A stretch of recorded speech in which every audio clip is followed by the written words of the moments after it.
aceite. Pon aceite en mi lámpara, Señor. Pon aceite en mi lámpara, Señor. Que yo quiero servirte con amor. Pon aceite en mi lámpara, Señor. Ponte de frente a tu hermano que está a tu lado. Ponte de frente. Ponte de frente. De frente, de frente, de frente. Vamos a echar aceite a ese hermano. Vamos a ser misericordiosos. Vamos a ser misericordiosos. Y vamos a echarle aceite a ese hermano ahora, en este momento. Vamos a ver de nuevo. Y tú le vas a echar aceite a tu hermano ahora. Llénalo. Échale mucho aceite para que en esta noche reciba. Viene. Pon aceite en su lámpara, Señor. Échale. Pon aceite en su lámpara, Señor. Que yo quiero servirte con amor. Pon aceite en mi lámpara, Señor. Otra vez. Pon aceite en mi lámpara, Señor. Echa el aceite. Pon aceite en mi lámpara, Señor. Que yo quiero servirte con amor. Pon aceite en mi lámpara, Señor. Pon aceite en mi lámpara, Señor. Pon aceite en mi lámpara, Señor. Que yo quiero servirte con amor. Pon aceite en mi lámpara, Señor. ¿Quiere dar un aplauso al Señor en este momento? Gloria a Dios. Gloria a Dios.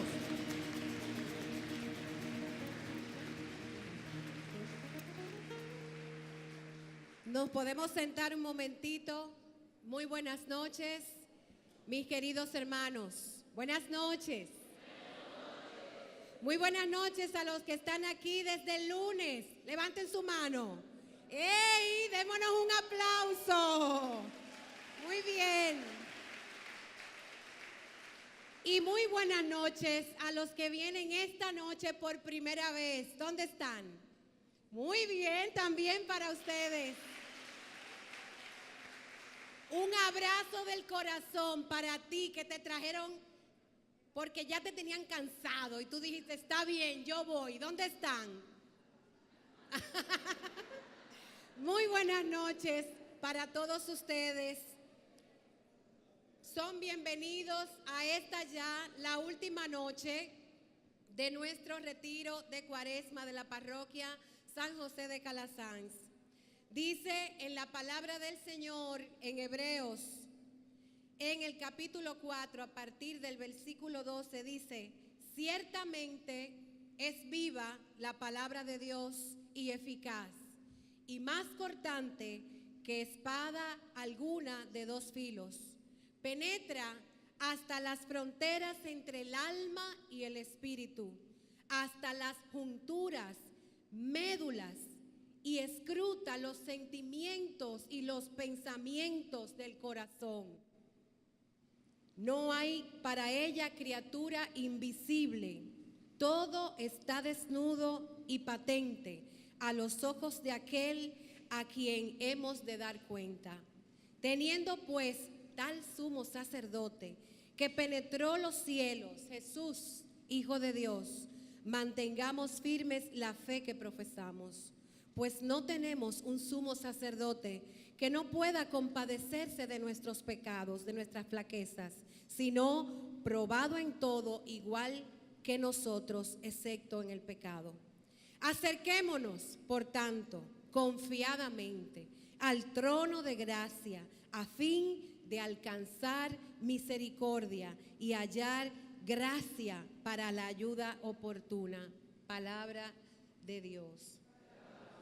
Dios nos ha mostrado a través de estos días el alcance de su misericordia, y ciertamente que esa palabra ha penetrado como una espada de doble filo el corazón de cada uno de nosotros. Yo hablo porque soy testigo de lo que estas palabras hicieron en mí desde el lunes. El Señor atravesó mi corazón y me habló de su amor al oído. Y hoy continuamos en este camino. Hoy continuamos también porque hemos ido aprendiendo acerca de esta misericordia que no es más que el encuentro de la miseria con el amor. La misericordia de Dios, nos decían el lunes, no es más que el encuentro de mi miseria con el amor perfecto, con el amor incondicional. Y es posible que nosotros hayamos en la noche de ayer descubierto en el hijo pródigo, a mí me pasó, que éramos tal vez los dos hijos. En algún momento de nuestra vida hemos sido los dos hijos. Tal vez en algún momento de nuestra vida nos hemos descubierto en el fango, en un fango que tan bellamente nos decía Leslie, no pertenecíamos a ese fango. Y nos habremos dicho, pero ¿qué yo hago aquí? Y esa gracia, de esa misericordia, nos explicaban cómo era lo que hacía que nos levantáramos. Ese Espíritu Santo nos pone en movimiento hacia la casa del Padre, confiados en su misericordia, creyéndonos lo que no somos, creyendo que somos siervos e indignos y que no nos va a recibir, y Él preparándonos una fiesta cuando nosotros entramos. O tal vez fuimos el hijo mayor, que vivía ahí pero no era libre. Pensaba que en el servir y en el hacer se convertía en un buen hijo, pero no se sentía hijo. Nuestra situación de vida puede cambiar, es posible. Anoche no sé en cuál te retratabas tú. Ustedes que están aquí, que son de la parroquia, es posible que se sientan en ese fango, lejos, habiéndolo vendido todo. O tal vez son el hijo mayor, que está aquí, pero no está. No vive el amor. Y hoy nosotros nos encontramos de cara a esa misericordia que nos convierte, que nos transforma. Y lo que no cambia, no importa si hoy tú eres el hijo mayor o el menor, no importa si tú que escuchas por televisión, tú eres el hijo mayor o eres el menor, no importa, porque lo que no cambia, lo que vale la pena, lo que da sentido a que estemos aquí sentados esta noche es que el amor del Padre no cambia, que su amor es incondicional y que es ese amor, nos explicaban anoche, el que es capaz de hacer que nosotros cambiemos. Lejos de malcriarnos, que esa fue la única palabra que le faltó a Leslie para explicárnoslo desde la A hasta la Z, desde la Z hasta la A, desde el norte al sur, y después se devolvía otra vez, queriendo penetrar en nuestro corazón para que entendiésemos que ese amor no cambia, que esa misericordia es posible que llegue hasta ti. Y entonces, cuando esa misericordia te abraza, te transforma y tú eres capaz de tener ese rostro también, compartido en Jesús, a través de Jesús, por la gracia del Espíritu Santo, adquirir ese rostro de la misericordia y llegar a cumplir, a hacer esas obras de misericordia que nos decían el lunes que teníamos que, nos proponía Francisco, nos proponía la iglesia para hacer. Termino diciendo que podemos hacer un checklist. Podemos enseñar al que no sabe, hecho. Podemos dar el consejo al que lo necesita, hecho. Podemos perdonar, como decía Cuché, los defectos de las demás personas. O podemos irnos por la parte espiritual.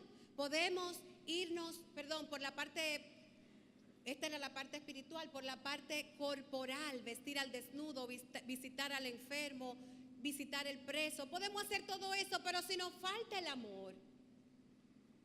Primera de Corintios 13. No fuimos, no lo vestimos y no sirvió de nada, porque seremos campanas que suenan, pero no dicen nada. Y es el ser alcanzado por la misericordia lo que hace entonces que yo dé fruto de amor, y que yo pueda en mi rostro transmitir al rostro del Cristo vivo y resucitado. Y yo pueda, como hemos dicho varias veces aquí, desde nuestro párroco y nosotros que a veces predicamos la palabra del Señor con temor y temblor, entonces sí podemos decir que ya no soy yo que vivo, sino que es Cristo. Entonces, mis hermanos, yo les propongo que esta noche pidamos Espíritu Santo. Pide Espíritu Santo. El Espíritu Santo es lo que movió al hijo pródigo. El Espíritu Santo, sin tú darte cuenta, te trajo y te sentó aquí desde el lunes y el martes y el miércoles. Y el Espíritu Santo es el que acompaña esa palabra, que no es más que el mismo Jesús, y penetra tu corazón y remueve tus entrañas y te hace sentir de manera viva el amor misericordioso del Padre, que así dicen muchos que se llama la parábola del hijo pródigo, la parábola del Padre misericordioso. Entonces yo los invito a que nos pongamos de pie y pidamos Espíritu Santo. Invito a Monseñor también para que pidamos por él. Yo no sé cómo tú viniste, no sé, no importa en qué situación de vida estás, pero yo sí sé que aquí está lo que tú necesitas. Entonces, mis hermanos, pidamos Espíritu Santo, pidamos, ya estamos en camino, pidamos Espíritu Santo.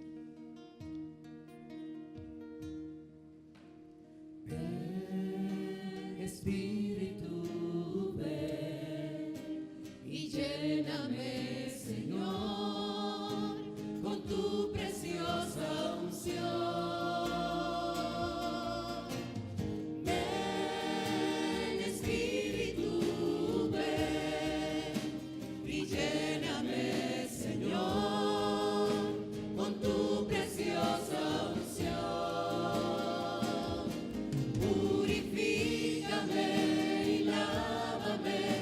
Renuévame y restáurame, Señor, con tu poder. Purifícame y lávame, renuévame y restáurame, Señor, te quiero conocer. Señor, aquí está tu pueblo, aquí estamos tus hijos, Señor, buscando tu rostro, el rostro de la misericordia. Señor, algunos hemos venido desde el fango. Algunos, Señor, nuestro corazón está frío. Estamos aquí, Señor, y venimos a misa y estamos en una comunidad, pero nos falta el amor. Renuévanos, Señor, en esta noche a través de tu palabra. Aquí está mi corazón. Aquí estoy yo, Señor, en camino hacia ti. En camino, Señor, para encontrarme con tu misericordia. En esta noche, Señor, quiero ser una tierra fértil en la que caiga tu palabra. Díselo al Señor. Díselo con tus palabras. Aquí estoy, Señor. Tócame, transfórmame. Háblame. Gracias, Señor, por este espacio que has creado para mí a través de esta parroquia. Gracias por prepararme para esa fiesta maravillosa. Y en esta noche, Señor, todos juntos queremos pedirte por nuestro querido Monseñor Masalles. Bendícelo, úngelo. Dale tu Espíritu Santo, Señor, en una doble porción, para que pueda llegar hasta nuestros corazones a través de ti. Gracias, Señor, por tu fidelidad. Gracias por tu Espíritu Santo. Gracias, Señor. Bendito eres, Señor. Amén. Gracias, Señor. Purifícame y lávame, renuévame y restáurame, Señor, con tu poder. Purifícame y lávame, renuévame y restáurame, Señor, te quiero conocer.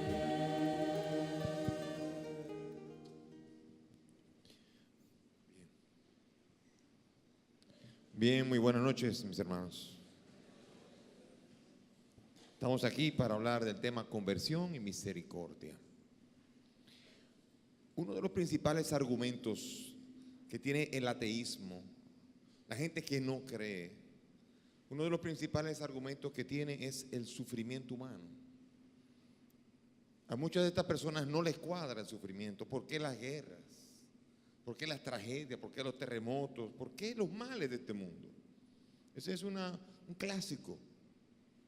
Dificultad para entender en el sufrimiento también una oportunidad, y para encontrar en el sufrimiento un espacio para crecer y hasta incluso misteriosamente un espacio de bendición. Gente que no cree en la iglesia, gente que ha vivido como con dificultades, porque cuando hay sufrimiento dice, pero parece que hay nuestro Dios, el Dios es Dios que no padece, ni siente ni padece, no le importa lo que estamos viviendo. Un Dios indolente, un Dios que pareciera que es insensible a lo que está pasando en el mundo. Y mucha gente también se aleja de la iglesia. Siempre sacarán el tema de la cruzada, que si la Inquisición, que si los sacerdotes pedófilos, que si los escándalos financieros, que si la rigidez moral a veces un poco hipócrita. Es cierto, ha habido distanciamiento con sectores marginados de la iglesia, de la sociedad. Es cierto todo eso. Asociación con sectores de poder. Muchas situaciones que hacen que la gente, incluso de la iglesia, diga no. La iglesia para muchos, a imagen de muchos, la iglesia pareciera como si es un iceberg, un pedazo de hielo transitando por la historia. Eso es lo que parece. Para mucha gente la iglesia es un lugar frío y una presencia, una institución fría en un mundo frío.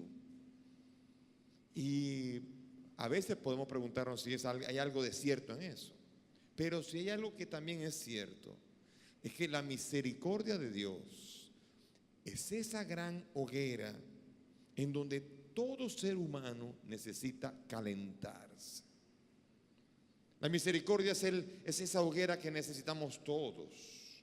Ella es la esperanza en medio de un mundo frío, una fría historia llena de sinsabores, llena de sufrimientos, llena de todas esas situaciones difíciles. La misericordia de Dios es esa luz, esa rendija que nos permite asomarnos a un lugar que sea verdaderamente de consuelo. Hay una historia en los Estados Unidos de una anciana que fue llevada al hospital y fue abandonada por su familia. Ella estuvo muy enferma y todos los días lloraba, todos los días sollozaba, se pasaba el día sollozando, todo el día. Le ponían todas las medicinas, le trataban de poner todo lo necesario y no había medicina que funcionara. Sin embargo, hubo una noche en que una enfermera tomó la decisión. Se sentó allí, le tomó de la mano y cada vez que sollozaba, le acariciaba la mano y paraba de sollozar. Y finalmente ella dejó de sollozar. Entendieron que esa era la medicina que necesitaba. Y durante los últimos 3 días de su vida, siempre estuvo una enfermera con la mano tomada, acariciándole la mano, y durante 3 días esa anciana nunca sollozó, hasta que finalmente murió. Eso nos indica a nosotros que no son medicinas lo que necesitamos, es calor humano. Es eso lo que realmente necesitamos nosotros, misericordia. Necesitamos ese Dios cercano. Mientras Dios no lo hayamos experimentado como ese Dios que se acercó a la humanidad y se nos acerca a nosotros, la religión será fría, será sin sentido. La iglesia será un espacio frío, pero cuando descubrimos al Dios de la misericordia, todo cambia, todo cambia. Misericordia es una palabra latina. Viene de cordis y viene de miser, pobreza, pobre. Misericordia en realidad etimológicamente quiere decir tener el corazón con los pobres, sentir con los pobres, tener afecto por los pobres. Eso es misericordia. Esa es la raíz etimológica de la palabra misericordia. Y Dios tiene misericordia porque Dios se acerca a los pobres, Dios se acerca al indigente. Quizás nosotros no siempre, porque tenemos quizás una imagen errada de lo que es la misericordia, pero misericordia es trascender al egoísmo, trascender a mis planes, trascender a todo lo que es mi espacio. Misericordia no es debilidad. Misericordia es capacidad de ir hacia el pobre, hacia el que necesita. Porque para Dios los pobres son los privilegiados, son sus favoritos. Y quien no ha entendido esto no podrá experimentar misericordia ni podrá ser jamás misericordioso. Entendiendo que los favoritos de Dios son los pobres. Y pobres aquí no hablo solamente a nivel sociológico, que también, pero no solamente. El Papa Juan 23 decía una frase muy hermosa, decía: la misericordia es el más bello nombre de Dios. Una de las características más hermosas de Dios es esa. Él es misericordioso, así se definió ante Moisés.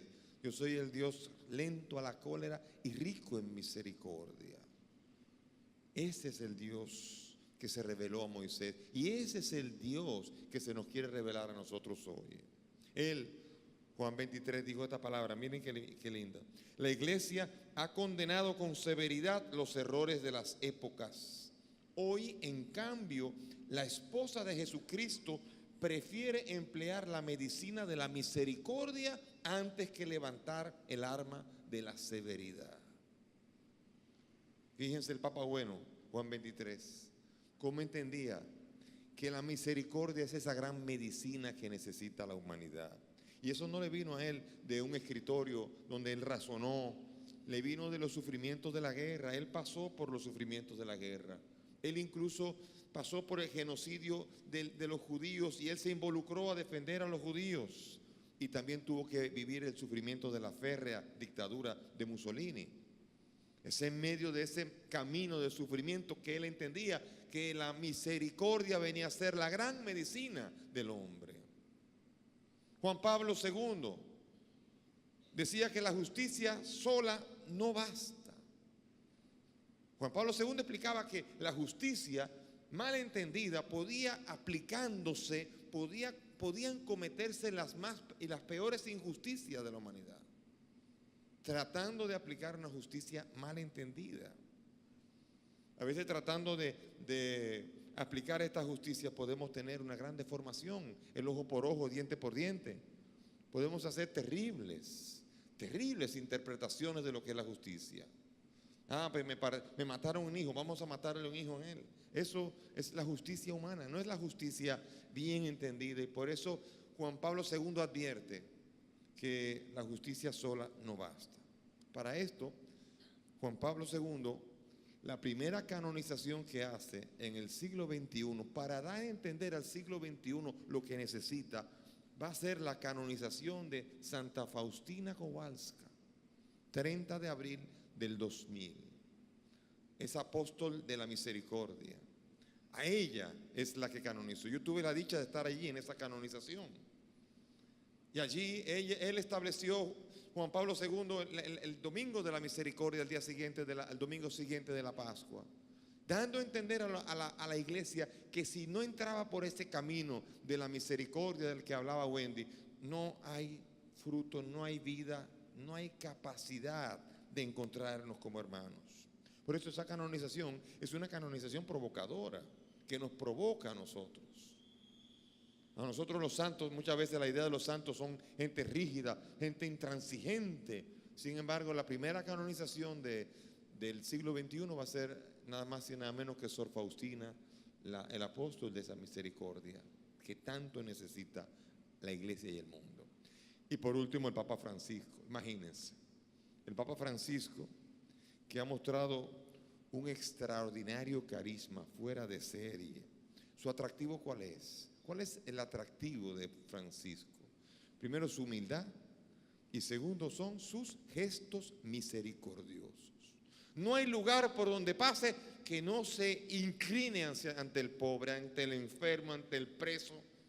No hay ninguna persona pobre ante la cual no se detenga Francisco. Esos gestos de misericordia están impactando a la iglesia. Sabemos muy bien el impacto que ha sido el Papa Francisco. Visitó México y a México le dio una gran lección. Porque a nosotros en las sociedades nos encanta esconder a los pobres para que no lo vean los turistas. A nosotros a veces tenemos la tendencia a esconder las cosas que nos avergüenzan. Y Francisco fue a cada uno de esos puntos de miseria y esos puntos de necesidad de misericordia. Y nos paseamos, porque tuve la dicha de ir con él durante todo el viaje, nos paseamos por cada uno de esos lugares y allí, en esos lugares, él mostró a México dónde están sus miserias. Y obligó a las cámaras de televisión a dirigirse a donde no habrían dirigido jamás la atención si no hubiese sido porque Francisco iba para allá. ¡Qué belleza! El Papa misericordioso, que se acerca a los presos y ahí va la cámara. Se acerca a los indígenas, allí va la cámara.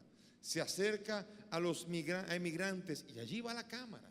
¡Qué belleza es Francisco, que llamaba a México a revisarse! Porque nosotros tenemos la tendencia a ir hacia la metrópoli, en Santo Domingo ir hacia el polígono central. Lo demás no importa.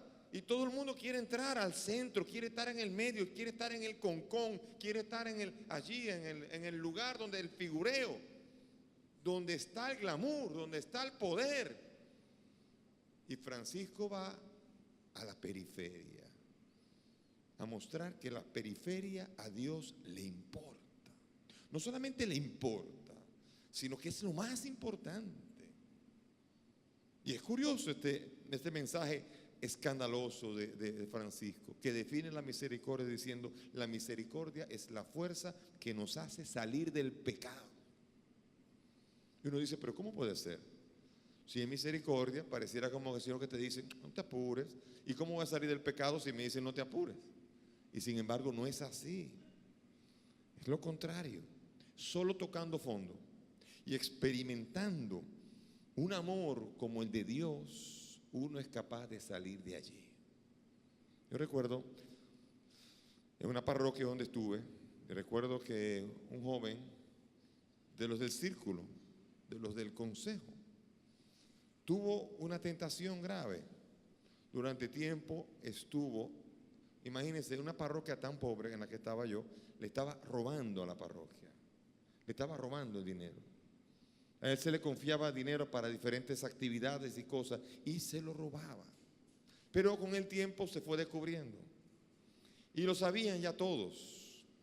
Lo sabía un servidor, lo sabía el párroco, lo sabían los demás. Y finalmente en una dolorosa tarde allí fue confrontado. Y él primero se negó, después pataleó de todo, hasta que finalmente reconoció que había hecho todo eso y se fue. Después, cuando 2 días después llegó a la casa curial y se acercó y me pidió perdón. ¿Saben la decisión que tomé yo? Tomé la decisión de volver a ponerle en el mismo puesto en el que él estaba. Y él se quedó: ¡oh! ¿Y cómo va a ser? Él mismo lo dijo: ¿cómo vas a confiar en mí con lo que yo he hecho? Y yo le dije: vas a volver a ejercer el mismo trabajo. No lo podía creer. Para no cansarles el cuento, se acabaron ahí los robos. Por el contrario, este muchacho se transformó en el más celoso. Desde allí en adelante, habiendo experimentado misericordia, este joven no se permitió jamás, nunca más, volver a tener un resbalón en ese sentido. Cuando yo me fui de la parroquia fue el que más me lloró, porque él decía: tú confiaste en mí, tú creíste en mí. Cuando yo mostré lo peor de mí, tú creíste que yo podía todavía hacer algo. Esa misericordia es la que nos permite levantarnos. Y esa misericordia es la que necesitamos experimentar de nuestro Dios. Pero estos papas que estoy diciendo, Juan 23, Juan Pablo II y Francisco, no descubrieron la pólvora. O sea, ellos simplemente fueron capaces de retomar las raíces de la misericordia que nos mostró Jesús, el justo, el misericordioso. No hicieron otra cosa que volver a las raíces del Evangelio. Jesucristo fue el misericordioso con pobres, con pecadores. Vamos a leer un interesante pasaje, capítulo 8 de Juan, la mujer encontrada en adulterio. Allí dice la palabra: mas Jesús se fue al monte de los olivos. Pero de madrugada se presentó otra vez en el templo y todo el pueblo acudía a él. Entonces se sentó y se puso a enseñarles. Los escribas y fariseos le llevan una mujer sorprendida en adulterio, la ponen en medio y le dicen: Maestro, esta mujer ha sido sorprendida en flagrante adulterio. Moisés nos mandó en la ley apedrear a estas mujeres. ¿Tú qué dices? Esto lo decían para tentarle, para tener de qué acusarle. Pero Jesús, inclinándose, se puso a escribir con el dedo en la tierra.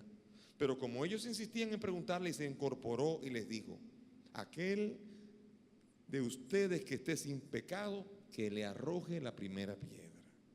E inclinándose de nuevo, escribía en la tierra. Ellos, al oír estas palabras, se fueron retirando uno tras otro, comenzando por los más viejos. Y se quedó solo Jesús con la mujer, que seguía en medio. Incorporándose Jesús le dice: mujer, ¿dónde están? ¿Nadie te ha condenado? Ella respondió: nadie, Señor. Jesús le dijo: tampoco yo te condeno. Vete y en adelante no peques más. Palabra de Dios. Aquí le presentan el pecado, o mejor dicho, la pecadora.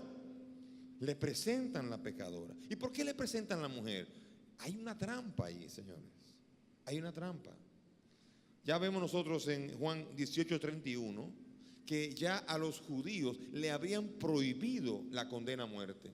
Antes los judíos, según la ley, si encontraban a una mujer en adulterio, le tiraban piedras hasta que la mataban. Pero ahora ya estaba prohibida la condena a muerte, solamente le estaba permitido a los romanos. Por eso los judíos le decían a Pilato que fuera él el que condenara a Jesús, porque ellos no podían hacerlo. Entonces, ellos no podían condenar. Pero si él la perdonaba, entonces estaba violentando Deuteronomio 22:21, Levítico 20:10 y no sé cuántos versículos más de la ley que decían que a esa mujer había que apedrearla. O sea que había un gancho ahí. Le traen a esa mujer y le dicen: ¿tú qué dices? Cualquier cosa que se diga es tomado en su contra. Sin embargo, Jesús escribe, no dice nada. Y cuando responde de una manera bien clara. ¿Por qué? Porque ahí estaban las piedras, ahí estaba el juicio. Los judíos estaban con las piedras en la mano. ¿Tú qué dices? Ya estaban listos para tirar la piedra. Estaban gozándose. Pareciera como si gozaran de matar a una pecadora. Pareciera como si disfrutaran de que muriera una persona pecadora. Y Jesús les enseñó a decir: si fuera así, tírense las piedras ustedes primero, porque también las tienen ustedes. Aquí las piedras no van a sanar nada. Las piedras no son una solución. El juicio no es una solución. Las piedras no van a curar a esa mujer. No la van a ayudar para nada. No va a servir de nada. Por tanto, aquí Jesús tiene que sacar a los fariseos que enjuician a los demás. Jesús nos tiene que sacar a nosotros cuando enjuiciamos a los otros, cuando emitimos un juicio contra el otro. Y hasta podríamos gozarnos del defecto y del problema que tiene. Jesús nos invita: sal afuera que tú no entras, tú no tienes nada que hacer aquí. Mientras mi corazón esté con piedras, no hay nada que hacer. No hay justos. ¿Dónde están los que te condenan? Finalmente, cuando Jesús confronta, se tienen que ir todos. Nos tenemos que ir todos ante esa mujer. Todos nosotros tenemos que bajar la cabeza e irnos. Si nosotros habíamos pensado en condenarla, ¿cuántos de nosotros condenamos a la? ¿Cómo hemos convertido a veces la iglesia en un lugar de condenas? Eso es lo que necesitan las personas. Eso es lo que necesita esa mujer. ¿Qué necesita esa mujer? Necesita, ya que ha tocado fondo, misericordia. Y cuando se van todos, él dice: yo tampoco te condeno. Esa misericordia que también exige, porque él también exige justicia en ella. Después le dicen: en adelante no peques más. No es decirle a la mujer: está bien, tranquila, no pasa, eso no es malo, tranquila. No le ha dicho eso. Le ha dicho que no la condena, porque él no ha venido a condenar al mundo. Él ha venido a ser misericordioso y a calentar el frío mundo en el que nos movemos con el fuego de la misericordia. Y por esto le dice: vete. Y cuando desaparece el juicio, aparece el tiempo de la misericordia. Qué bello es, porque también ocurre algo parecido en el sacramento de la reconciliación, en la confesión, a la que tanta gente le tiene miedo. Mucha gente le tiene miedo a la confesión. La confesión se necesita primero misericordia. Aunque claro, luego se reclame justicia como Jesús. En la confesión los fariseos tienen que irse. Los fariseos no pueden confesar. Los fariseos no pueden confesar. No son capaces. No son capaces de experimentar la misericordia. Rechazan como si no tuvieran pecado. Juzgan como si ellos no hubieran caído nunca. ¿Qué les parece esto? Nos está retratando a nosotros. Nosotros que hemos pecado como la mujer, estamos como los fariseos con las piedras en las manos. Y necesitamos soltar esas piedras. Y necesitamos experimentar la misericordia. Por eso el Papa Francisco le dice a los confesores: no atormenten a los penitentes. No los atormenten. ¿Cuántas confesiones que se transforman en auténticas torturas? Cuando la confesión es el tribunal de la misericordia. No ayuda a tirar piedras. Por eso Jesús yo lo llamaría el patrono de los confesores, aunque hay muchos confesores, porque cuando Él dice, vete y en adelante no peques más, es el espíritu mismo de una confesión. Después de haber experimentado la misericordia, porque ¿cómo ve Dios al pecador? ¿Cuál es el sentir de Dios ante el pecador? Él no se alegra del pecado. ¿Pero qué dice? Dice en Ezequiel 18, dice, ¿acaso yo me complazco en la muerte del malvado? Oráculo de Yahvé. Y no más bien que se convierta de su conducta y viva. ¿No es eso lo que espera Dios? Óigame, el chiste viejo, hace tiempo que nos está diciendo esto. Jesús tendría que haber abierto ese pasaje cuando le estaban con la adúltera allí, lista para tirarle piedra. ¿Eso es lo que quieren? ¿Piedra para que se muera? ¿Eso es lo que quieren ustedes? No es eso lo que quiere Dios. Dios quiere que el malvado se convierta de su conducta y viva. Por eso los confesores tienen que ayudar a los penitentes a descubrir esa misericordia que levanta. Esa misericordia que levanta del fango del pecado. Por eso, descubrir esa gratuidad es capaz de transformar el corazón. Acuérdense de este cuento que yo he narrado alguna vez. El niño que se acerca a la mamá con un papelito.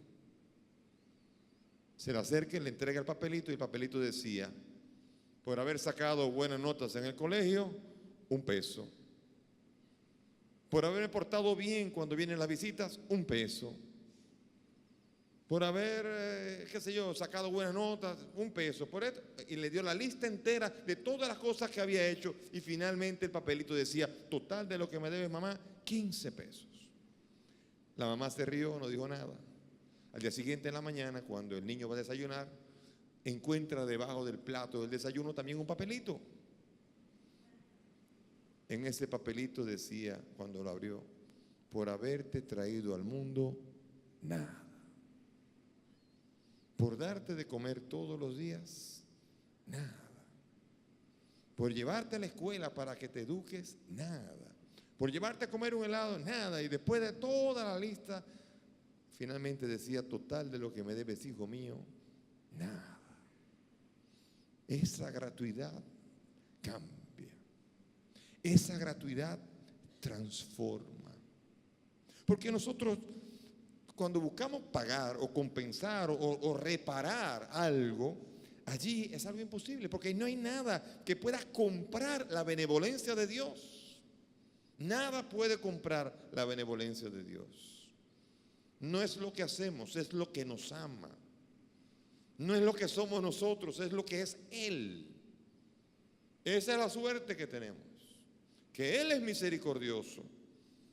Y por eso, solo cuando descubrimos esa misericordia es cuando nosotros podemos levantarnos.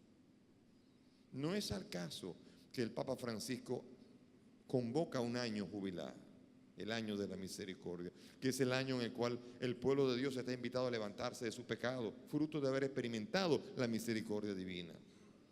Necesitamos esa experiencia. En cada persona tiene que llegar el tiempo de la misericordia. Cuando desaparezca el juicio, cuando podamos descubrir Francisco tiene esta capacidad. Papa Francisco tiene una empatía.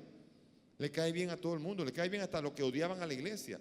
Tú sabes la gente que se me acerca, que odiaba a la iglesia, que me dice ahora, no, pero ahora ya, yo creo ahora por ese Papa.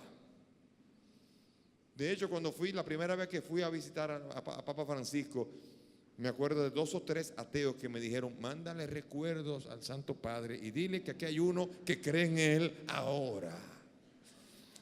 ¿Qué es lo que ha ocurrido? Que los gestos de misericordia hacen creíble el Evangelio. Los gestos de misericordia dan esperanza al mundo. Los gestos de misericordia dan a entender que no estamos llegando a un Dios que está con las piedras en la mano, listo para tirarnos piedras, sino con los brazos alzados y abiertos para recibirnos y abrazarnos. Eso es lo que está mostrando el Papa Francisco. Le llega al corazón, llega a una identificación afectiva. Óigame, es un paradigma a nivel sociológico, psicológico y pastoral. Ama a todo el mundo y todo el mundo cree. Entonces, es curioso esto. El otro día me lo decía una señora, una persona, me decía, mire, le voy a decir una cosa, yo estoy en la iglesia por el Papa Francisco, porque si no fuera por el Papa Francisco, yo no estaría en la iglesia. Y me lo dijo como 5 veces para que no hubiera duda. Mire que estaría fuera de la iglesia. Y me llamaba la atención cómo el Papa Francisco, con sus gestos misericordiosos, es capaz de lograr mucho más de lo que miles de predicadores no logran con toda esa elocuente predicación, con un gesto simplemente. Un muchacho que tiene un síndrome que parece un pequeño monstruo y él es capaz de llegar allí, besarlo, llenarlo de abrazos y llenarlo de amor y de ternura y hacerlo con todos. Eso es lo que hace creíble. Eso es lo que le da calor a un mundo lleno de frío. Y Francisco ha venido a ser como esa hoguera hermosa de misericordia que ha venido a tocar al mundo con el amor misericordioso. Por eso la misericordia, pero la misericordia no es solamente una identificación como la que hace Francisco, la misericordia de Dios. Y la misericordia de Dios no permanece simplemente desde una lejana compasión. Dios no está desde lo lejos diciendo, ay, qué pena que está pecando, qué pena que viven así en esa miseria. Dios se acerca. Y Dios ahora tiene misericordia, no solamente cuando llora o se lamenta de mis pecados, sino cuando dice qué pena me da tu situación, sino cuando me levanta, cuando me saca de ese pecado. Dios tiene misericordia de mí cuando me saca del pecado. Cuando su amor y su benevolencia se inclina hacia mí y me hace levantarme. Entonces puedo decir, Dios ha tenido misericordia. Porque la misericordia no basta con que pase Dios diciendo, qué pena me da tu caso. No fue así. Dios se detiene en el camino. Y hasta que no me levanta, no se cansará de mostrarme su misericordia, de invitarme a levantarme. Por esa razón, todo es misericordia, en cuanto a que es misericordia de Dios que me ayuda a reconocer mi pecado. Si Dios me ayuda a reconocer mi pecado, Él ha tenido misericordia conmigo. Es misericordia de Dios que Dios me ponga en mi corazón un profundo amor hacia Él. Es misericordia de Dios que yo lo ame por haber descubierto su gratuidad. Es misericordia de Dios que me transforme la vida. Y es misericordia de Dios que yo pueda vivir la santidad divina en la vida real. Eso es misericordia. La misericordia levanta. La misericordia no es un signo de compasión, no es debilidad, es fortaleza, es inyección de fortaleza, de la fortaleza divina de la que todos necesitamos. ¿Qué religión más triste sería una religión simplemente por decreto? Mire, usted es un pecador, pero lo declaro salvo. Qué pena. ¿Usted se imagina? Que yo pase un examen simplemente porque lo dijo el profesor. Yo me acuerdo en Roma, había un profesor que era un cuco, un verdadero cuco. Todo el mundo le tenía miedo. Jean-Noël Aletti, francés. La nota mínima para pasar era 6,5, 6.5, 65. Una vez llegó allí, todo el mundo temblaba cuando llegó el profesor. Y ese día, ese profesor dijo: hoy estoy de buen humor. Vamos a hacer un trato. Si quieren, le pongo a todo el mundo 6.5 y nos vamos a casa sin hacer examen. Y todo el mundo brincó. Sí. Y todo el mundo contento al inicio porque pasó con Aletti. Pero después cuando salíamos, qué mal sabor en la boca. Decíamos, no pasamos. No pasó. No pasamos. No pasamos el examen. No pasó. Y qué pena. Sería una religión en la que nosotros pasemos el examen no porque hayamos mostrado lo que Dios espera de nosotros, sino porque Él lo dijo y se acabó. Como hay algunas denominaciones cristianas que lo dicen. Si tú confiesas con tu boca que Jesús es el Señor, tú eres salvo. Pasaste el examen. No pasé el examen todavía. Porque si crees en tu corazón y de ahí para adelante, óigame, hay mucha yuca que guayar todavía. Qué triste sería esto. Y los santos, los que han vivido la santidad en su vida histórica, son los que más han experimentado la verdadera misericordia, que ha transformado realmente las vidas y los ha transformado en santos por su misericordia. Esos son los que han experimentado más la misericordia. Ellos llegan a la perfección por la misericordia que Dios ha tenido con ellos. María es el prototipo de la misericordia. Mi espíritu se alegra en Dios mi Salvador, porque ha mirado la humillación de su esclava. Y su misericordia llega a sus fieles de generación en generación. María es la que canta la misericordia de Dios. María ha experimentado esa fuerza que la ha transformado en santa, no por decreto.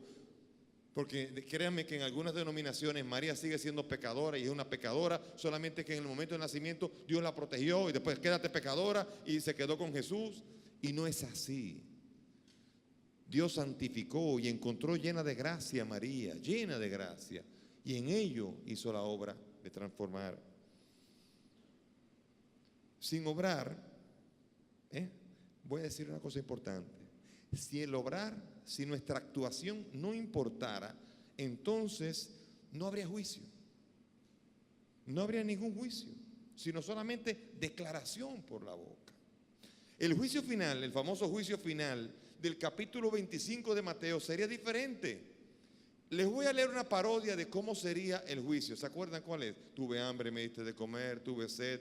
Se los voy a decir ahora cómo sería si no hubiese juicio, si no hubiese... Simplemente fuese todo declaración y declara a Jesús Señor y Salvador. Dice así: tuve hambre, pero no importa, me declaraste Señor y Salvador de mi vida. Tuve hambre, pero no importa. Tuve sed, pero no importa, me declaraste el Señor y el Salvador. Estuve desnudo, pero no importa, me declaraste el Señor y el Salvador.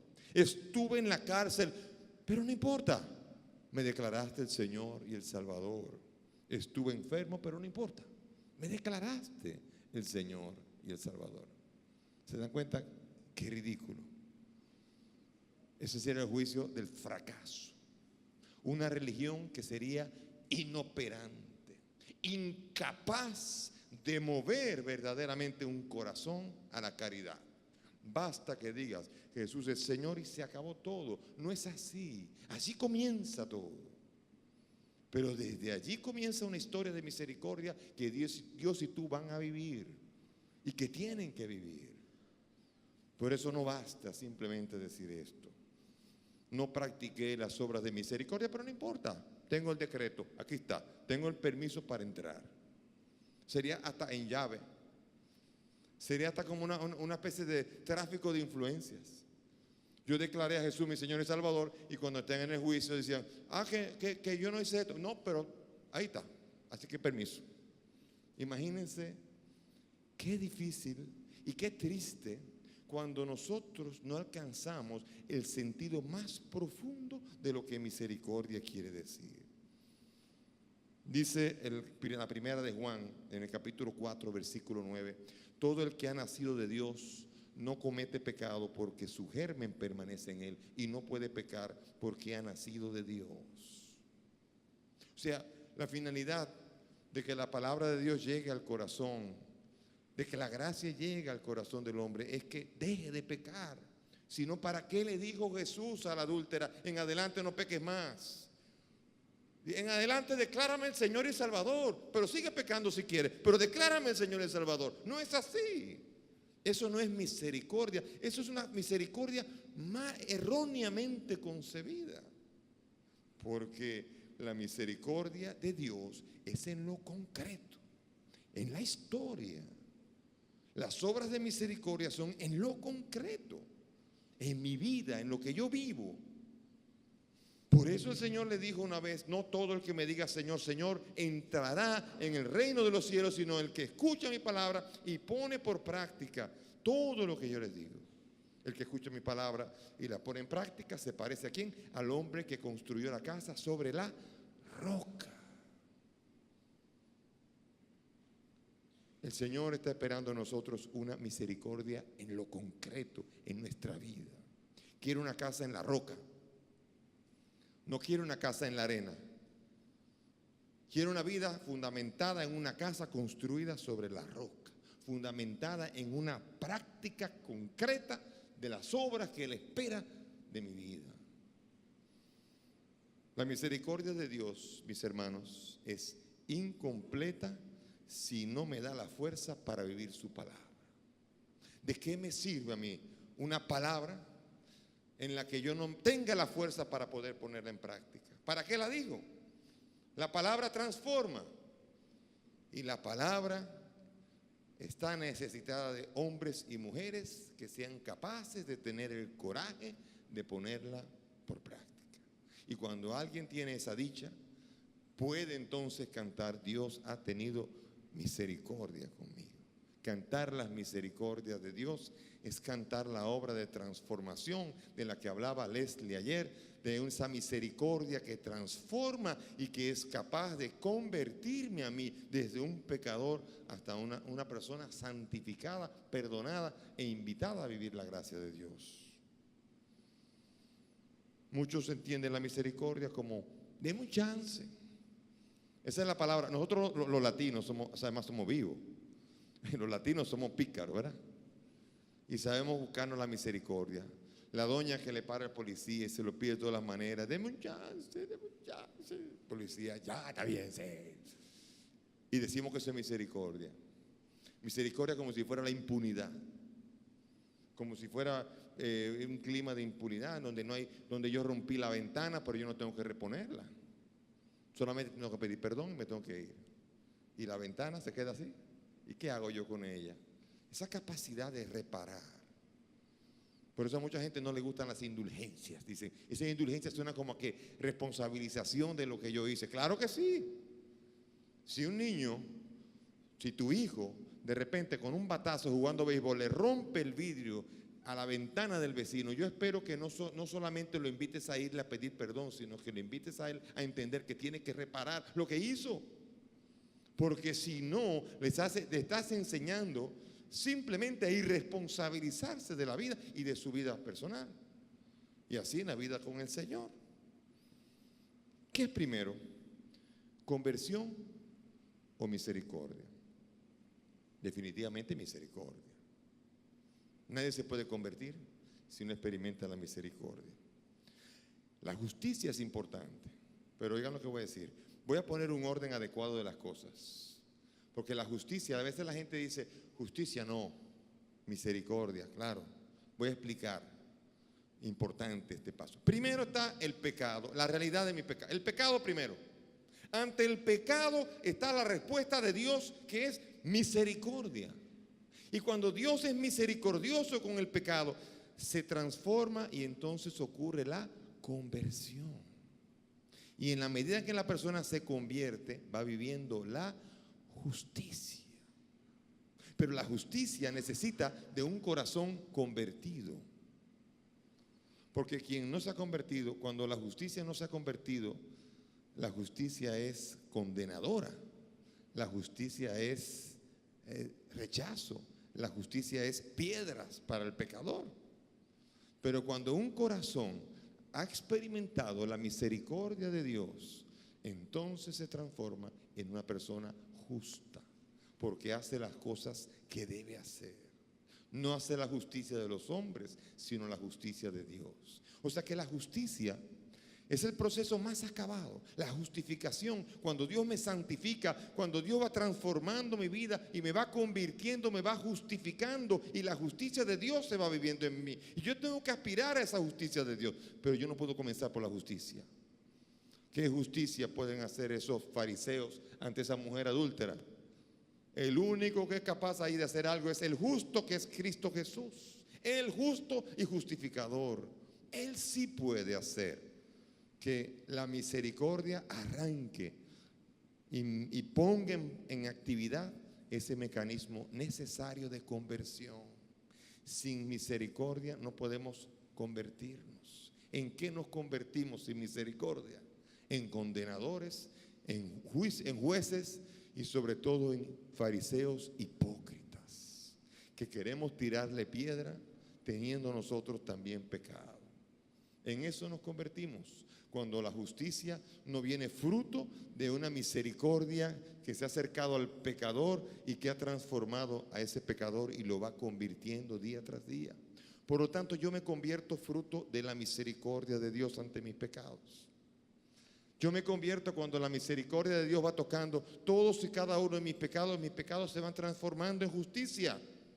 De la misericordia a la justicia, fruto de la conversión.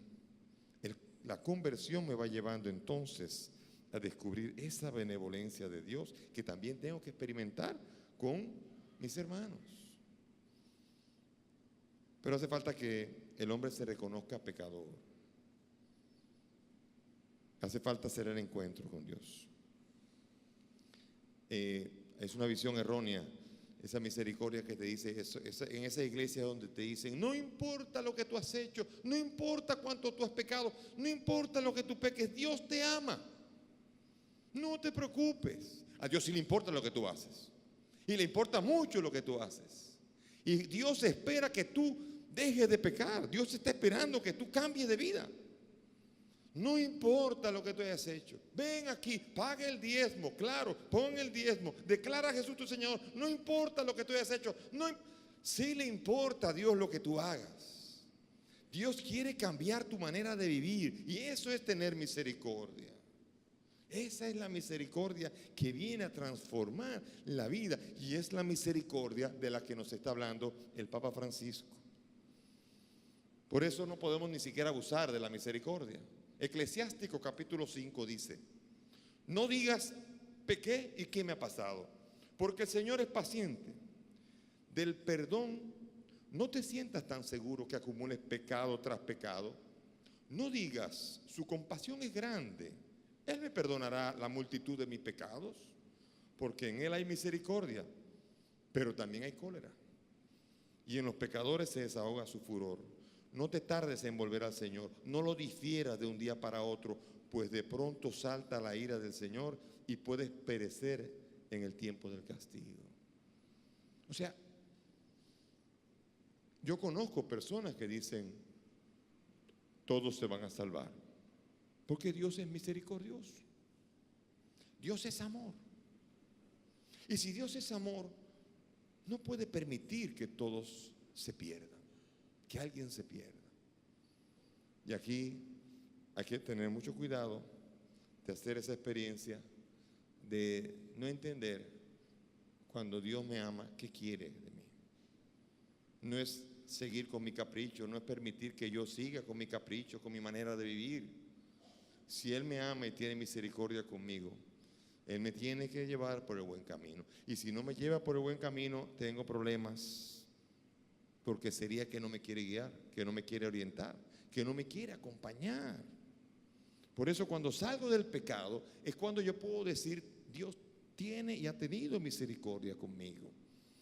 Por eso es preciso hacer una lectura de la misericordia de Dios en nuestras vidas. ¿Saben lo que pasa muchas veces? Tenemos mala memoria. ¿Se acuerdan que yo hablé hace unos días, hace un tiempo atrás, del cuaderno de las bendiciones, pues yo creo que también tenemos que hacer un cuaderno de la misericordia de Dios, en donde podamos hacer una lectura de nuestros hechos dolorosos, nuestros hechos oscuros, nuestros pecados, nuestras oscuridades, nuestras enfermedades, y aprender a hacer una lectura bajo la mirada misericordiosa de Dios. Yo he podido hacerlo en muchos casos. En el caso de mi enfermedad, acuérdense que mi padre murió, dentro de unos meses hará 40 años que mi padre murió ya. Y cuando mi padre murió, yo quería irme a Estados Unidos a estudiar. Tenía becas para ir a Estados Unidos, seguir nadando y estudiando a la vez. No pude ir. Cuánta rabia me dio. No pude ir, porque en ese momento mi padre había muerto y decía, por culpa de que mi padre murió, no pude ir a los Estados Unidos a seguir entrenando. Me dolió mucho. Me molesté mucho con la situación. No pude ir a los Estados Unidos. Y yo no sabía qué iba a pasar años más tarde. Años más tarde, cuando con la hemofilia, la enfermedad incurable que finalmente se curó, en un momento determinado, hubo un momento crítico en mi vida. Y fue en el año 1985. En el año 85, 83, allí recuerdo, en enero ocurrió algo particular. Tuve una hemorragia, y cuando tuve la hemorragia fue el 19 de enero cuando comencé a tener esa hemorragia. Y cuando tuve la hemorragia, me pusieron todos los factores de coagulación para detener la hemorragia, y la detuvieron. Y cuando me pusieron 25 ampollas de factor 8. Entonces, cuando ya acabó la enfermedad, cuando acabó el sangrado, se me acerca el doctor Norman de Castro, era mi médico entonces. Se me acerca y me dice, mira, yo no quería decírtelo antes para no asustarte, pero una semana antes de que tú sangraras, en todo el país no había una sola unidad de factor 8. No había ni una. ¿Tú sabes cuánto vale cada ampolla de esas? Y yo decía, ¿tan pequeñita cuánto? $500. Yo casi sangro otra vez del susto cuando me diré 500 por 25. Y me dijo, pero 2 días antes de que tú sangraras, llegó al país por error un embarque con 1000 cajas de unidades, no de factor 7, no de factor 10, del factor 8, que llenaron la Sociedad Hemofílica Dominicana, porque ese embarque vino desde Suiza. Y resulta que venía para la Sociedad Hemofílica de la isla Dominica, y vino por error a la Sociedad Hemofílica Dominicana. Y llegó al país 2 días antes, y eso consta en la Sociedad Hemofílica Dominicana, y entonces a los 2 días un joven necesitó 25 ampollas. Y esas ampollas son completamente gratis, porque llegaron como una donación. Cuando yo fui a Estados Unidos, allí fue peor todavía cuando me entero qué pasa. Cuando voy para allá y el médico se entera de que yo he recibido factor 8, entonces me manda a hacer la prueba. Ese año comienza a estar de moda la prueba del SIDA. Y cuando me hacen la prueba de la hemofilia, del factor 8 y del SIDA, entonces cuando acaban la prueba me manda a llamar. Llego a la consulta, y en la consulta allí me dice, mire, cuando usted llegó aquí, yo lo hacía 100% seguro, un caso de SIDA en positivo. ¿Por qué? Porque el 98.5% de todos los hemofílicos en Estados Unidos, y en mi clínica el 100% de los hemofílicos de factor 8 que han recibido factor 8, el 100% tienen la prueba de SIDA en positivo. ¿Saben por qué? Resulta que cada ampolla de esas era el compuesto del factor 8 de 160 unidades de sangre, y que ahora se descubría que era un potente transmisor. Y me dijo, pero hubo una discusión entre Estados Unidos y Europa. En Estados Unidos hacían tratamiento al calor. No, en Europa hacían tratamiento al calor. Metían la temperatura, el producto lo metían a 200 grados por no sé cuántos minutos para matar la posibilidad del virus de la hepatitis en ese momento. En Estados Unidos no aplicaban ese tratamiento porque creían que eso arruinaba el medicamento. Resultado, en Estados Unidos 98.5% de los hemofílicos tenían y en Europa no había contagio porque resulta que ese es el mismo tratamiento para matar el virus del SIDA.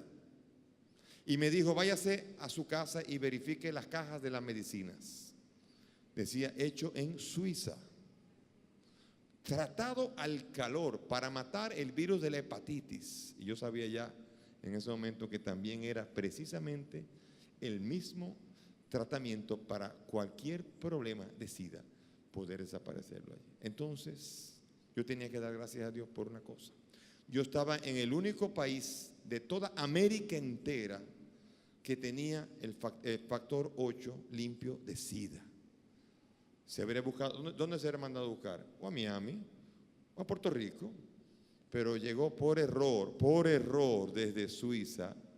El embarque había salido 3 meses antes por barco y llegó 2 días antes. Y estaba yo en el único país en toda América que iba a tener factor 8 limpio de SIDA. Y entonces pensaba en algo más. Si me hubiese ido a los Estados Unidos, si mi papá no se hubiera muerto, y yo me hubiese ido a los Estados Unidos con un % de 98.5% de probabilidad, yo habría recibido el factor 8 allá y me habría contagiado con un 98.5% de margen. Y hoy día quizás no estaría aquí contándoles todo esto. Esa fue una vez en que yo pude ver la misericordia de Dios claramente delante de mí. Pero ¿cuántas veces Dios nos protege y no nos damos cuenta?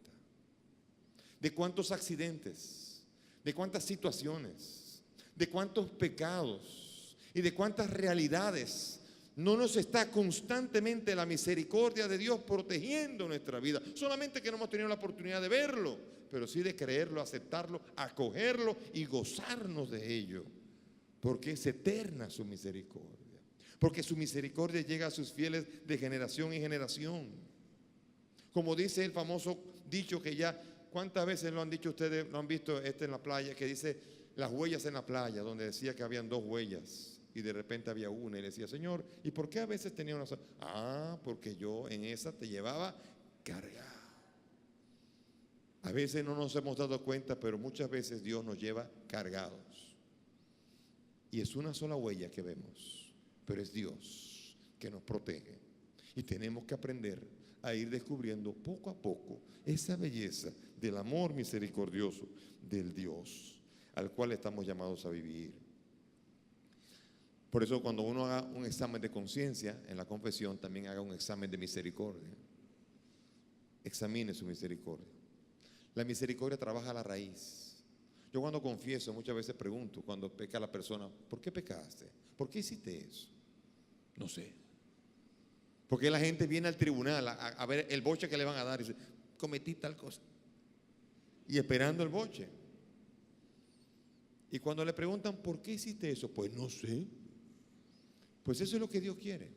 Porque si Dios tiene misericordia, quiere ir a la raíz de por qué pecaste. ¿Por qué hiciste eso? Y quiere sanar.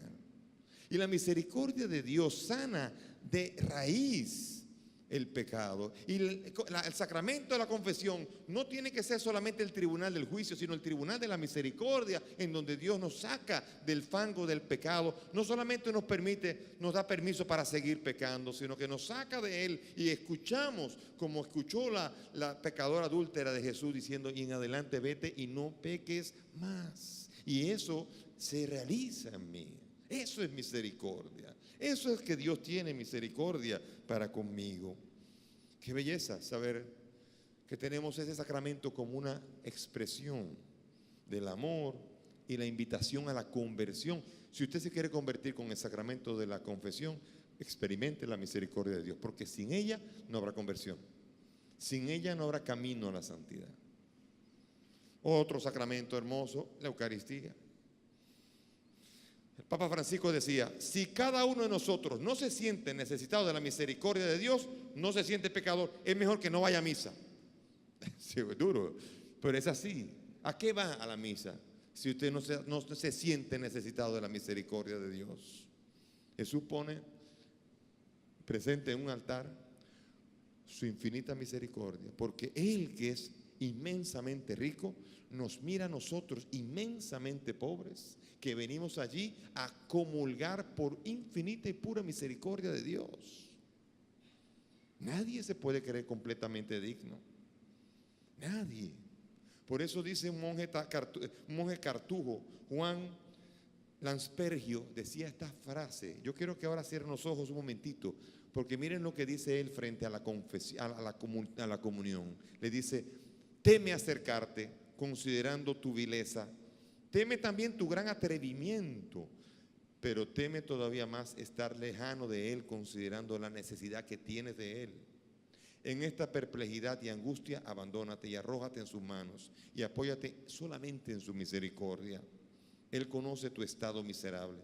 Y si al aproximarte a este sacramento debieras encontrarte con alguna persona o también con un mismo ángel que te pregunte por qué te atreves a acercarte a comulgar, podrías responder que lo hace porque la misericordia de Dios es infinita y porque debes ir a Él desde el momento en que estás enfermo, y cuando más debilidad sientes por los otros, tanto menos puedes estar lejos de Él.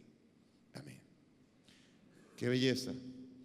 Si aunque un ángel te dijera, ¿por qué te atreves? Tú no eres digno.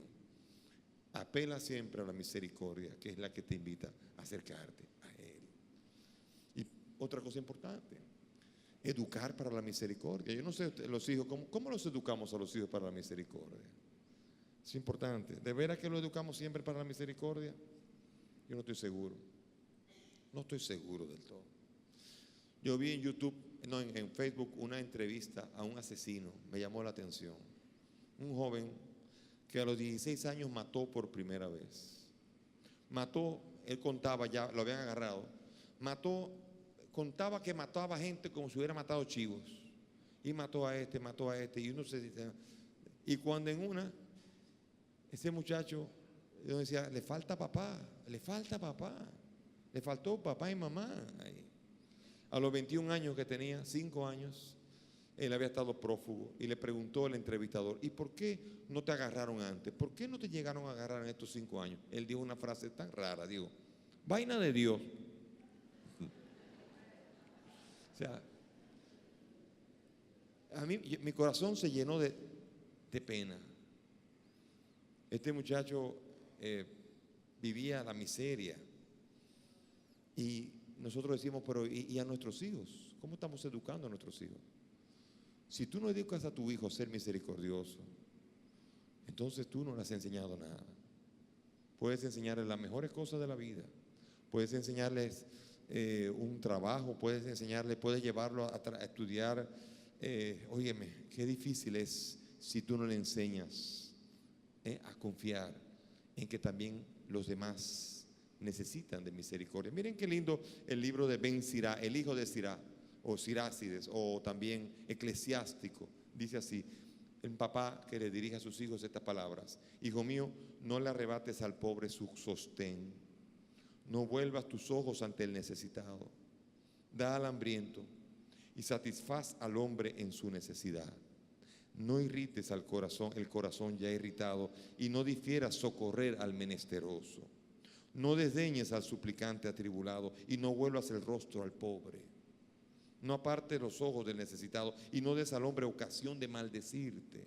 Pues si te maldice en la amargura de su alma, su creador escuchará su oración. Miren cómo educa. Conciencia, responsabilidad social. Vemos muchos jóvenes que se están desarrollando excelentes profesionales, pero completamente insensibles al pobre. Estamos viendo que los herederos de las nuevas empresas, todo lo que ayudaban los viejos, que tenían muchas cuentas para ayudar a los pobres, ellos por eficiencia la están cortando todo. Estamos educando a una generación profesional que no es capaz de condolerse de los pequeños.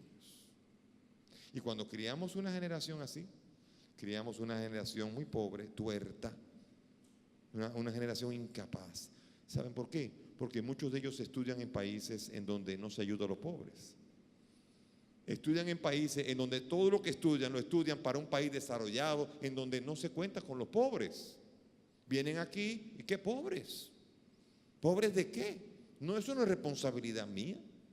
Eso es un asunto del gobierno. Y vienen profesionales con excelentes excusas de por qué son los gobiernos los encargados de cuidar a los pobres. Es triste esto. Por eso los pobres no pueden esperar. Muchas empresas tienen y muchas celebridades tienen sus fundaciones. Y muchas de esas fundaciones son auténticas pantallas para tener su propia imagen limpia.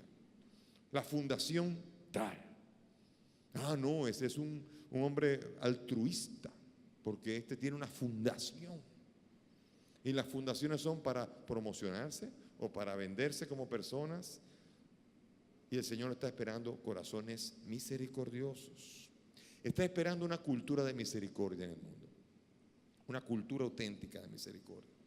Se habla de un orden de justicia social, pero ese orden está cada vez, la justicia social, la justicia está cada vez separando más a los pobres de los ricos. ¿Sabían que el 1% de la población, 104 millonarios, tienen la misma cantidad de dinero que el resto de los 99% de la población? No sé si lo sabían esto. 104 millonarios, el 1% de la población tiene tanto dinero como los otros, 99% de la población. En el sistema se están alejando más, cada vez hay más pobres. En América Latina y en los países pobres, los pobres son cada vez más y cada vez están más lejos de los ricos. Cada vez hay más diferencia. En la nave espacial del planeta, se podría decir que el 1% de la tripulación viaja en primera. El 19% de la tripulación viaja en turista y el 80% de la población viaja en la bodega. Así que está el planeta. Por tanto, este planeta no necesita justicia, necesita misericordia, porque son muchos los que en el camino quedan tirados en esta historia. Son muchos los que necesitan misericordia, porque ya no hay justicia para ellos. Por eso tenemos que desarrollar una cultura en la que nosotros podamos ver ejemplos como Madre Teresa de Calcuta en la práctica, o como Francisco en la teoría, en las palabras y en los gestos. Podamos ver nosotros que los que manejan el mundo están cada vez más interesados, no son los gobiernos, es el dinero, es el capital. Y el capital no se ocupa de los pobres. ¿Quién se ocupará de los pobres? Y somos nosotros. Somos nosotros los que tenemos que aprender a entender que misericordia es atender al pobre. Hoy más que nunca, las obras de misericordia tienen vigencia. Hoy más que nunca, el mundo necesita del calor de la misericordia. Somos nosotros los que encontramos siempre excusas. En 1994, Kevin Carter fue un reportero, periodista. Ganó el premio Pulitzer en 1994 fotografiando, me imagino que ustedes vieron esa fotografía. Ganó el premio Pulitzer fotografiando una niña que estaba acurrucada, medio muerta de hambre, estaba allí, y un buitre que estaba esperando que ella acabara de morir para marcharle. Y estaba como a punto de marcharle a ella, y Kevin Carter tomó la fotografía y esa fotografía ganó el premio Pulitzer. Sin embargo, le preguntaron, ¿pero qué hizo después con la niña? ¿Hizo algo con la niña después? Él dijo, yo espanté el buitre ya, y me fui. Y le dijeron, ¿y usted dejó a la niña así? Y él dijo, sí, no hay nada que hacer. Y eso fue motivo de crítica. Y él dijo, es que si hubieran visto el lente y me hubiera agrandado el lente, habrían visto que había cientos de niños igual que esos. O sea que ayudar a uno solo no habría servido de nada. Y por eso decidí irme. Es triste eso. En ese mismo año, a la Madre Teresa de Calcuta le preguntaron, una viejita que no se cansaba nunca, siempre con los leprosos, con los enfermos, con uno y con otro, y le preguntaron, Madre Calcuta, ¿y cuál es su secreto? ¿Cuál es su secreto para no desanimarse nunca? Ella dijo, es que yo nunca cuido multitudes, sino solo a una persona a la vez. Cuando cuido y acabo con esa persona, entonces cuido otra más. Y cuando cuido y acabo de cuidar a esa persona, cuido otra más. Y por eso, si mirase a las multitudes, no comenzaría nunca. Así dijo la Madre Teresa de Calcuta. Muchos de nosotros decimos lo mismito. ¿Qué es esto? ¿Qué voy a hacer yo? Una obra de misericordia, una gota en el océano. ¿Qué va a ser esto? Esa es la mejor excusa para que la misericordia a través de nosotros nunca comience. Madre Teresa nos dice, ve tú, ya es lo mismo. Atiende a una persona, atiende a otra persona. El Talmud judío dice que quien salva a una persona, salva al mundo entero. No podemos pretender o salvar todos o me voy de aquí. No es así. Es simplemente contagiar a todos los que puedas del amor misericordioso del que tú has sido objeto. Esa es la llamada. Y si experimentaras la misericordia de Dios, comenzarías inmediatamente. Pero si no la has experimentado, no vas a comenzar nunca. No vas a iniciar nunca. Y por esto, en esta Pascua que estamos preparando, estamos llamando en este año de la misericordia a que revisemos nuestra vida, revisemos nuestra comodidad, revisemos nuestra pereza y experimentemos y preguntémonos si de veras hemos experimentado el amor misericordioso de Dios. El amor de Dios misericordioso transformará mi vida. No puede quedarse en decreto, tiene que transformarse y traducirse en auténticas obras de misericordia para con los demás. Por lo tanto, veremos nosotros que este año en el Yo Me Quedo habrá, en vez de barcas y en vez de santos, va a haber obras de misericordia. Y yo espero que esto no lo hagamos solamente como un juego o como un momento divertido de 3 días, sino que la misericordia de Dios comience a ser una regla de vida en nuestra vida, para que nosotros seamos parte de la solución y no parte del problema. Porque mientras yo no soy misericordioso, yo soy un problema en la iglesia. Soy ahí un auténtico, no, soy un musú, un adorno más.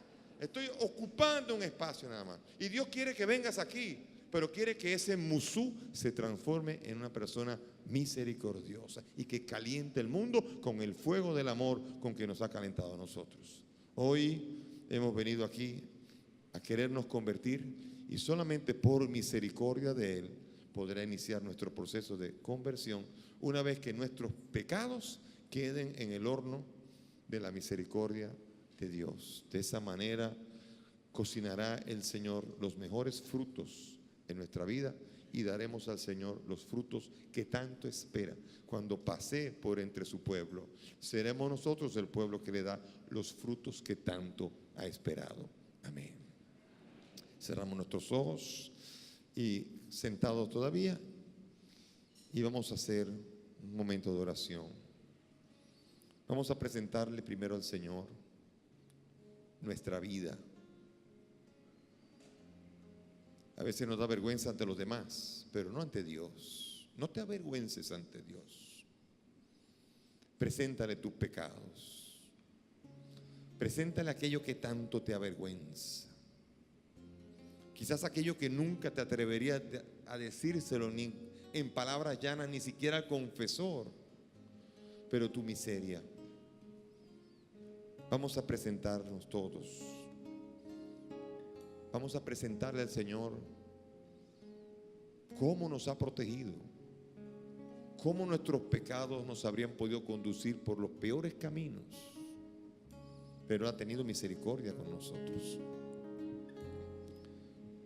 Sí, Señor, tú le dijiste a Moisés, yo soy el que soy, el lento a la cólera y rico en misericordia, que perdona a sus generaciones hasta la 10ª generación. Señor, tú fuiste el que dijiste, sean misericordiosos como el Padre del cielo es misericordioso. Señor, hoy queremos que tengas la misericordia de tocar nuestros pecados y poner en nuestra vida un camino de auténtica conversión. Transfórmanos en personas justas, Señor, porque la justicia con un corazón misericordioso es salvación. Por eso, sana nuestra historia. Ayúdanos a sobrecogernos ante lo que has hecho para con nosotros. Y ayúdanos, Señor, a vivir con dignidad el evangelio que nos has anunciado. Que no sea solo teoría, sino práctica. Señor, gracias por este Santo Padre, Papa Francisco, por esos gestos de misericordia tan hermosos que cautivan tanto. Cuánto nos enseña y cuánto nos exige eso, Señor, a nosotros. Por eso, Señor, hoy tú vienes y nos dices: sé tú misericordioso como lo es Él en el ambiente en el que vives, en el que más lo necesita. Gracias, Señor, porque tu benevolencia y tu misericordia es lo que nos ha salvado y nos da esperanza. Entonces, gracias en mi vida por todas las veces en que me has protegido y me di cuenta, y por todas las veces que me has protegido y yo no me he dado cuenta, Señor. Gracias. Gracias por los males que me has evitado. Yo que tanto me quejo por las adversidades. ¿Cuántos males, de cuántos males me habrás evitado y yo ni cuenta me he dado? Gracias, Señor. Ante tu misericordia nos inclinamos, Señor. Te bendecimos, te adoramos, te glorificamos. Cuánto amor para con nosotros. Ayúdanos a convertir el iceberg de la iglesia en una hoguera en la que todo el mundo pueda calentarse. Llenemos, Señor, ojalá que podamos llenar, Señor, este mundo de obras de misericordia para que este mundo pueda arder en tu espíritu. Gracias, Señor, por tu amor. Ayúdanos a ser sensibles y ayúdanos a que nuestros hijos y los hijos de nuestros hijos sean también sensibles ante los pobres. Que los pobres nos encuentren bondadosos y misericordiosos. Gracias, Señor, para que el mundo crea que tu misericordia llene la tierra de generación en generación. Amén. Si conocieras cómo te amo, si conocieras cómo te amo, dejarías de vivir sin amor. Si conocieras cómo te amo, si conocieras cómo te amo, dejarías de mendigar cualquier amor. Si conocieras cómo te amo, serías más feliz.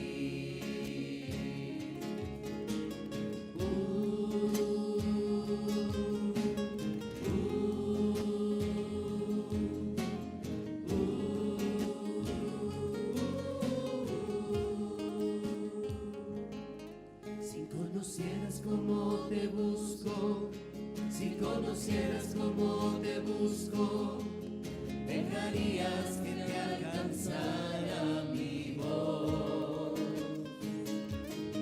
Si conocieras cómo te busco, si conocieras cómo te busco,